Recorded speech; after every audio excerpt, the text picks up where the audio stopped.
छोटे से शांत गांव में एक साधारण सा परिवार रहता था। चमनलाल, उसकी पत्नी कमला और उसकी माँ सावित्री। घर छोटा था, मिट्टी की दीवारें और खपरेल की छत, लेकिन उस घर में प्यार और अपनापन इतना था कि हर आने वाला व्यक्ति खुद को अपना सा महसूस करता था। चमनलाल दिन भर खेतों में मेहनत करता और घर का बाकी सहारा थी उनकी प्यारी गाय गौरी। गौरी का दूध बेचकर ही घर का खर्चा चलता था, इसीलिए सावित्री उसे एक जानवर नहीं बल्कि घर की लक्ष्मी मानती थी। आओ गौरी, ये लो हरा चारा और तुम्हारे मनपसंद गुड़ के लड्डू। अब तो खुश हो ना तुम ही तो हमारे घर की असली लक्ष्मी हो। अम्मा, आप तो इसे बेटी से ज्यादा प्यार करती है। अरे बहू, ये भी तो हमारे परिवार का हिस्सा है। मेरे लिए तो ये भी मेरी बेटी जैसी है। गौरी भी जैसे सावित्री की हर बात समझती थी। वो प्यार से अपनी पूंछ हिलाती और दादी के हाथों को चाटकर अपना स्नेह जताती। हाँ, अम्मा बिल्कुल सही कहती है। गौरी के बिना हमारा घर कैसे चलेगा? इसी की वजह से तो इस घर में रौनक है। उस छोटे से घर में गरीबी थी, लेकिन दिलों में सच्चा सुख था। दिन बीतते गए और जीवन धीरे धीरे आगे बढ़ता रहा, लेकिन खुशियां हमेशा एक जैसी नहीं रहती। कुछ सालों बाद अचानक बीमारी ने कमला को हमसे छीन लिया।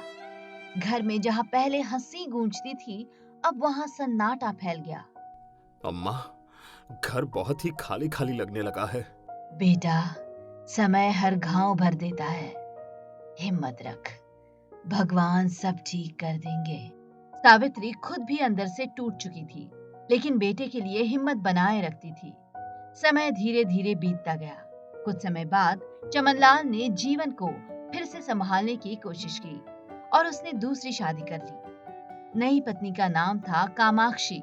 शुरुआत में सब कुछ सामान्य लग रहा था। कामाक्षी मीठी बातें करती, घर के कामों में हाथ भी बटाती। सावित्री को लगा शायद अब घर में फिर से खुशियां लौट आएंगी, लेकिन धीरे धीरे कामाक्षी का असली स्वभाव सामने आने लगा। उसकी बातों में अब मिठास कम और कठोरता ज्यादा दिखाई देने लगी। ये बूढ़ी औरत हर समय बस काम बिगाड़ती रहती है, काम की न काज की, बस दुश्मन अनाज की। बहू, मैंने क्या गलती कर दी? गलती यही है कि तू अभी तक इसी घर में है बुढ़िया। माँ, दादी से ऐसे बात मत करो, इन्हें मत डांटो। तू बड़ों के बीच मत बोल, वरना ठीक नहीं होगा, समझी? दिन बीतते गए और कामाक्षी का व्यवहार और कठोर होता गया। वह दादी को ठीक से खाना नहीं देती थी और छोटी छोटी बातों पर अपमानित करती। हे भगवान, इस बुढ़िया ने तो जीना दुश्वार कर दिया है।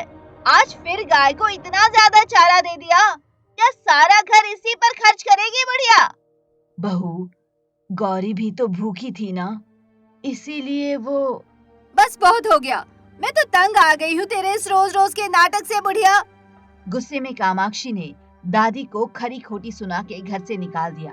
आज से इस घर में तेरे लिए कोई जगह नहीं है, अभी निकल जा बुढ़िया। अरे कामाक्षी, ये क्या कर रही हो अम्मा के साथ?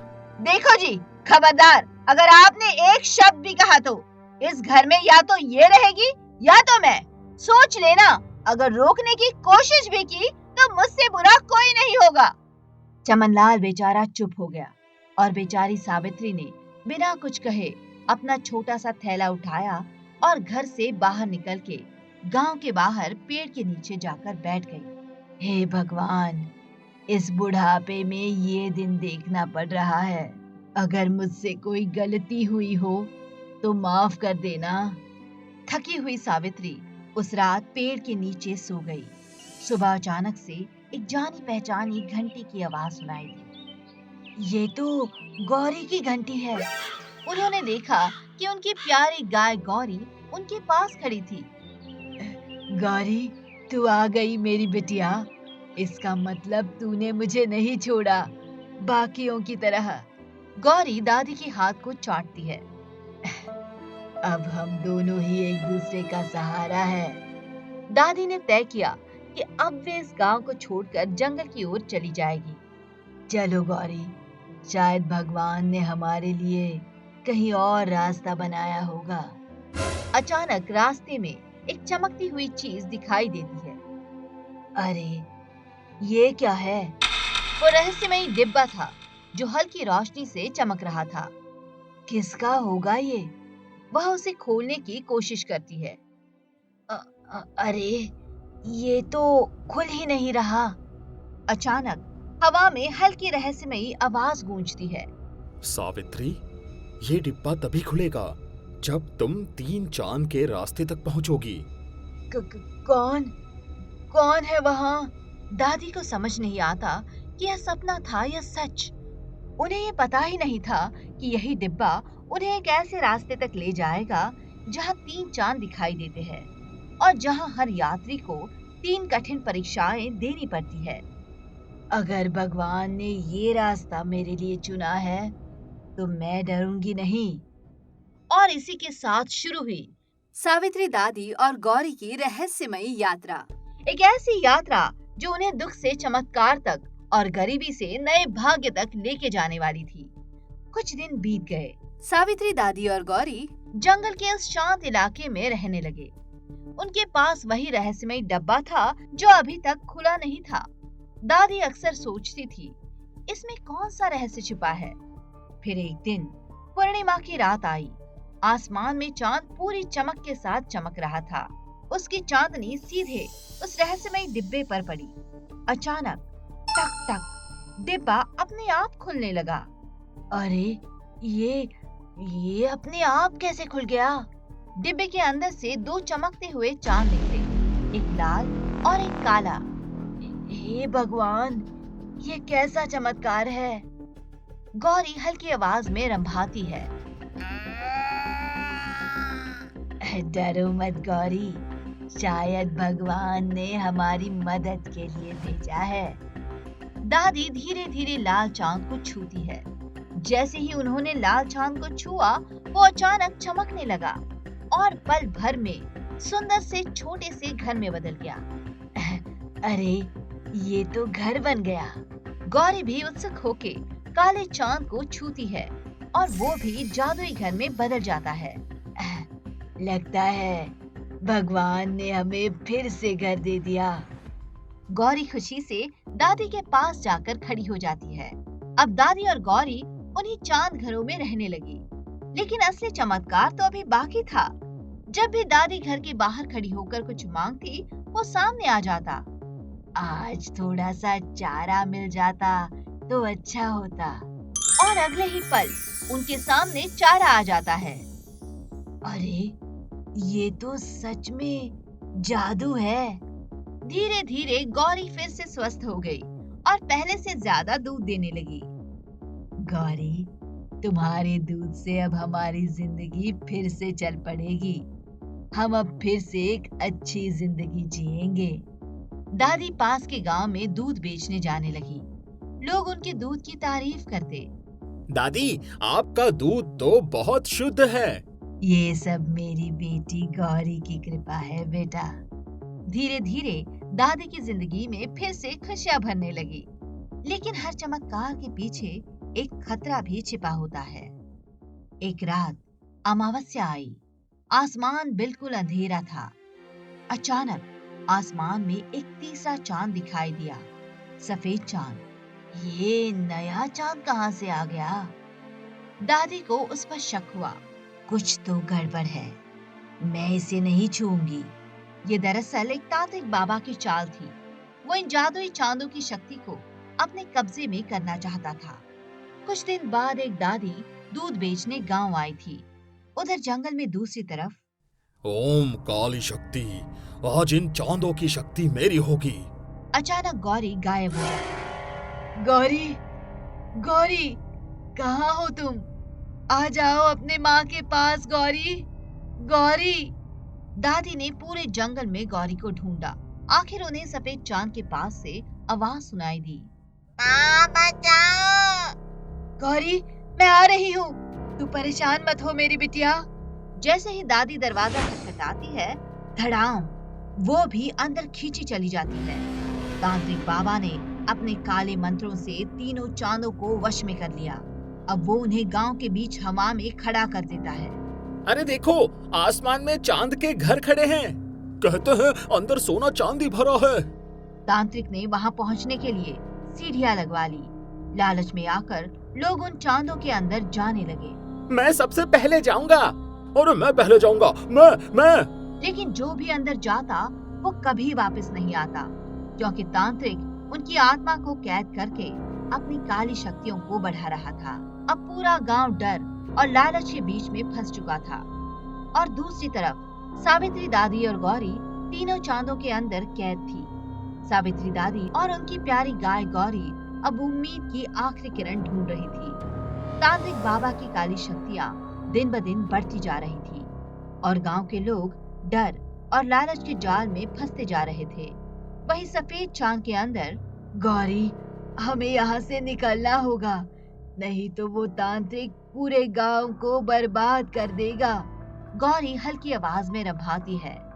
सावित्री भगवान गणेश के मंत्र पढ़ने लगती है। ओम गम गणपतये नमो नमः, श्री सिद्धि विनायक नमो नमः, अष्ट विनायक नमो नमः, गणपति बापा मोरया। उस रात एक अजीब चमत्कार हुआ, जैसे किसी अदृश्य शक्ति ने रास्ता दिखाया हो। दादी और गौरी किसी तरह उस सफेद चांद से बाहर निकल आए। हे भगवान, आपकी कृपा के बिना ये संभव नहीं था। उसी समय पूरे गांव में डर और अफरा तफरी का माहौल था। तांत्रिक की काली शक्तियां हर तरफ फैल चुकी थी। लोग समझ ही नहीं पा रहे थे कि उन्हें इस संकट से कौन बचाएगा। लेकिन जब निर्दोष लोगों पर खतरा आ जाता है तो देवता स्वयं उनकी रक्षा के लिए लीला रचते हैं। गांव वालों को बचाने के लिए भगवान गणेश ने एक अद्भुत लीला रची। उन्होंने सावित्री दादी का ही रूप धारण कर लिया। अब वहाँ एक नहीं, दो दादियां खड़ी थी। अरे ये क्या, यहाँ तो दो दादियाँ हैं। कौन सी असली है और कौन सी नकली, ये समझ नहीं आ रहा। ये कैसी माया है? असली दादी कौन है? तांत्रिक बाबा क्रोध में भर उठा। उसने अपनी काली शक्तियों से मंत्र पढ़कर एक दादी की तरफ हमला किया। धड़ाम! लेकिन जैसे ही वो वार हुआ, वो दादी अचानक गायब हो गई और उसकी जगह दूसरी दिखाई देने लगी। ये कैसे संभव है? मुझे दो दो क्यों दिख रही है? असल में ये सब भगवान गणेश की दिव्य माया थी। तांत्रिक जितना हमला करता, उतना ही खुद ही अपनी माया में उलझता जाता। गुस्से से उसका चेहरा लाल हो गया। वो सफेद चांद के पास खड़ा होकर जोर जोर से मंत्र पढ़ने लगा। ओम काली शक्ति, ओम काली शक्ति, जाग जाओ, आज ये चांद पूरी तरह मेरा होगा। वह तेजी से सीढ़ियां चढ़कर उस सफेद चांद के दरवाजे तक पहुंचा। लेकिन तभी धड़ाम! गौरी गाय ने अचानक जोर से अपने सिर से तांत्रिक को टक्कर मार दी। तांत्रिक बाबा संतुलन खो बैठा और सीढ़ियों से लुढ़कते हुए नीचे गिर पड़ा। ये क्या हुआ? उसी पल दादी के रूप में खड़े भगवान गणेश ने अपनी असली दिव्य शक्ति प्रकट कर दी। अचानक चारों तरफ तेज दिव्य प्रकाश फैल गया। ऐसा लगा जैसे मानो पूरा आकाश चमक उठा हो। दादी का रूप धीरे धीरे बदलने लगा और वहाँ भगवान गणेश का तेजस्वी रूप प्रकट हो गया। ये तो भगवान की शक्ति है। लालच और काली शक्ति से कभी सच्ची ताकत नहीं मिलती। दादी ने केवल एक हाथ से तांत्रिक बाबा को हवा में उठा लिया और उसे जमीन पर पटक दिया जोर से। मुझे माफ कर दीजिए, मैं लालच में अंधा हो गया था। तुमने निर्दोष लोगों की आत्मा को कैद किया। अब तुम्हारी सारी काली शक्तियां समाप्त हो जाएंगी। अगले ही पल भगवान गणेश की दिव्य शक्ति से तांत्रिक बाबा की सारी काली शक्तियां नष्ट हो गई। आकाश में चमक रहे तीनों जादुई चांद अचानक तेज रोशनी के साथ चमके और फिर धीरे धीरे गायब हो गए। जैसे ही चांद गायब हुए, कैद की गई सारी आत्माएं और लोग मुक्त हो गए। दादी ने हमें बचा लिया। ये दादी और उनकी गाय भगवान का रूप है। नहीं बेटा, ये सब भगवान गणेश जी की कृपा है। गांव वाले दादी और गौरी के सामने श्रद्धा से झुक गए। तभी चमनलाल और उसकी बहू कामाश्री भी वहां आ पहुंचे। दोनों शर्मिंदा होकर दादी के सामने हाथ जोड़कर खड़े हो गए। अम्मा, माफ कर दीजिए, मैंने आपको बहुत दुख दिया। मैं बेटे होने का फर्ज नहीं निभा सका। माँ जी माफ कर दीजिए, बहुत बड़ी गलती हो गई मुझसे। दादी अब तो घर चलो, आपके बिना उस घर में मन ही नहीं लगता। चलो ना दादी। दादी मुस्कुराई और धीरे से हाँ में सर हिला दिया। उस दिन पूरे गांव ने एक बहुत बड़ी सीख ली। बुजुर्गों का सम्मान करना ही सच्चा धर्म है, क्योंकि उनके आशीर्वाद में ही छिपी होती है सबसे बड़ी शक्ति और सबसे बड़ा आशीर्वाद।